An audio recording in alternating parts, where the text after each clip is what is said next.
स्वागत है आवाज़ सच के तहत। मैं ये पूछना चाहता हूँ मैम कि जो एमसीडी का चुनाव हो रहा है और अभी तक लगातार 15 वर्षों से बीजेपी यहाँ पे रही हुई है और आगे भी मैं ये देखना चाहता हूँ कि जहाँ तक जो प्रचार के माध्यम से पता चल रहा है कि लोकल पब्लिक और मैं बराबर नेहरू विहार की गलियों में घूम रहा हूँ, वो ये कह भी रही है कि कहीं ना कहीं बीजेपी हमें आगे ले जा सकती है, क्योंकि केजरीवाल को जो अभी जो विधानसभा में उतारा है उसके बाद उसने बहुमत से जिताया, उसके बावजूद भी उसका काम कहीं देखने को मिल नहीं रहा है। तो बीजेपी और मोदी जी के नेतृत्व में कहीं ना कहीं आपको आगे ले जाने का कार्य है। आप वो नेहरू विहार के जनता को किस तरीके से सांत्वना दे के आप ये बताना चाहेंगे कि आप उनके लिए कहीं ना कहीं विकास के कार्य करेंगी? देखिए, पहले रजनी अब्बी जी थी निगम पार्षद यहाँ से, तो उन्हीं के कार्यकाल में यहाँ बहुत सारे काम हुए थे। तो यहाँ के लोगों को विश्वास है कि बीजेपी ही यहाँ पे काम कर सकती है, क्योंकि 3 विधायक यहाँ चेंज हो गए, वो भी आम आदमी पार्टी के अपने एरिया में जीतने के बाद कभी नहीं आए। इस सड़क का मुद्दा, मेन मुद्दा ये है क्योंकि देखिए 15 साल पहले ये सड़क बनी थी, जो भी नालियाँ सड़कें हैं रजनी अब्बी जी के टाइम पे बनी थी।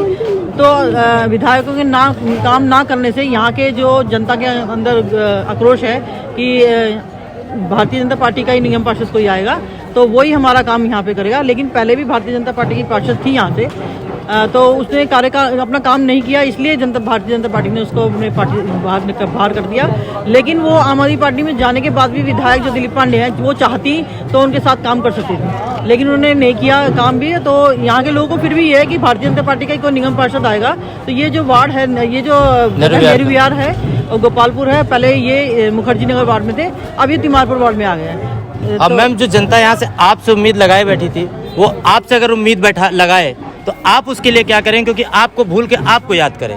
देखिए, जनता को इसलिए भी उम्मीद है क्योंकि मैं तिमारपुर वार्ड में, आप मेरा काम देख लीजिए जाके, तो मेरे वहाँ अपने एरिया में चाहे मेरे पास फंड की कमी थी, क्योंकि दिल्ली सरकार ने एमसीडी को बिल्कुल पंगु बना दिया था, हमारे को फंड की बहुत ज़्यादा दिक्कत आ रही थी। उसके बावजूद मैं अपने सांसद से फंड लाके मैंने बहुत काम किया अपने एरिया में।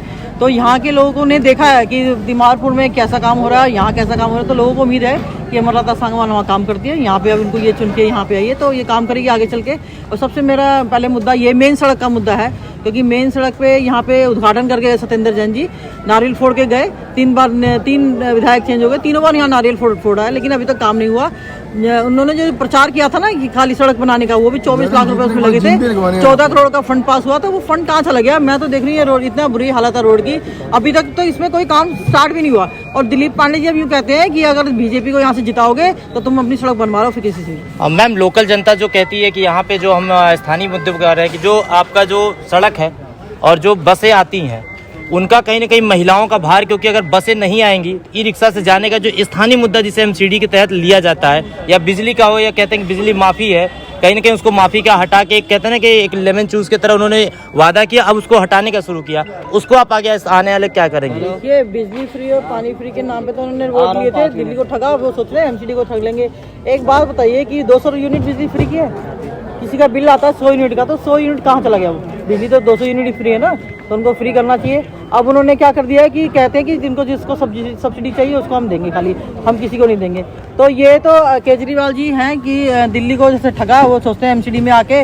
आप देखिए उनके जो जितने विधायक या वो हैं, 1 नंबर के चोर हैं, मैं बता दूं आपको, 1 नंबर के चोर हैं, भ्रष्टाचार करने में इतने लिप्त हैं वो लोग कि वो जनता का ना काम करके ना अपनी जेबें भरने में लगे हुए हैं।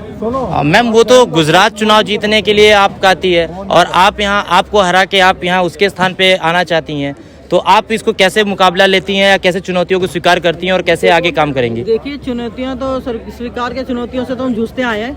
आप तिमारपुर में पता कर लीजिए कि मैं पहले कांग्रेस में थी, मैं जीती कांग्रेस से थी, जो आम आदमी पार्टी की जो मेरे सामने हारी थी, 3रे नंबर पर थी, वही प्रत्याशी अभी मेरे सामने है।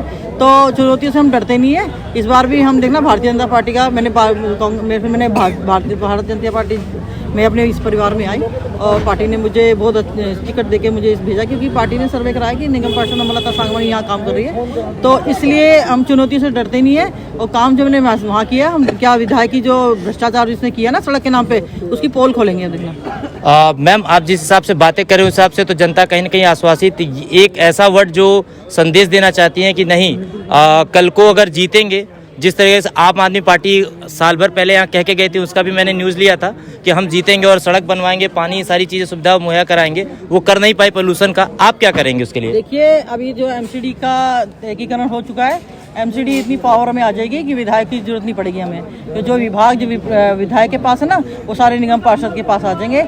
जो पहले केजरीवाल जब दिल्ली सरकार में आया था तो उन्होंने निगम पार्षदों के जो फंड वगैरह मिलते थे वो सारे उन्होंने एमएलए को ट्रांसफर कर दिए थे। निगम पार्षद के पास फंड नहीं था, इसलिए प्राप्त फंड से हम नहीं काम करा पाए थे। लेकिन अब तीनों एमसीडी का एकीकरण हो जाने के बाद देखना हमें विधायक जितनी पावर मिलेगी और कुछ विभाग हमारे पास आ जाएंगे, फंड पर्याप्त होगा हमारे पास, हम काम कराएंगे। और सबसे पहले तो विधायक से ये पूछेंगे जो तूने 14 करोड़ का यहाँ फंड पास कराया था वो कहाँ चला गया। बहुत बहुत धन्यवाद मैम, मैं आपको तहे दिल से बधाई देता हूँ।